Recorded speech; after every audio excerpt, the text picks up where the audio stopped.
महसूल मंत्री चंद्रशेखर बावनकुळे यांनी आज महायुती सरकारच्या वर्षपूर्तीच्या मुद्द्यावरनं मुख्यमंत्री देवेंद्र फडणवीस यांचं कौतुक केलंय। मुख्यमंत्री फडणवीस विकासासाठी काम करतात, त्यामुळे सर्वाधिक उद्योग आणि गुंतवणूक महाराष्ट्रात येत असल्याचं ते म्हणतात। त्यांनी यावेळेला उद्धव ठाकरेंवर सुद्धा जोरदार टीका केलेली आहे। उद्धव ठाकरे हे केवळ बोलघेवडे असल्याचं बावनकुळे म्हणतात।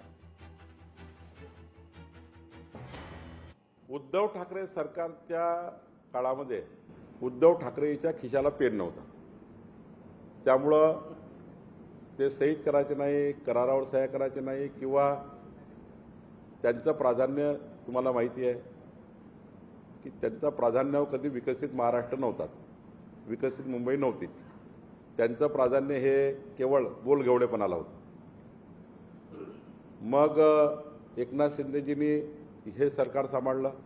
देवेंद्र फडणवीस जी असे मुख्यमंत्री आहे की 24 तास हातात पेन आहे, रात्री बेरात्री अपरात्री कुठल्याही महाराष्ट्राच्या विकासाकरता जो काही प्रश्न येईल त्याला पूर्ण वेळ देऊन काम करणारे नेतृत्व आहे। लोकशाही मराठी ऐका, पहा, जागरूक रहा।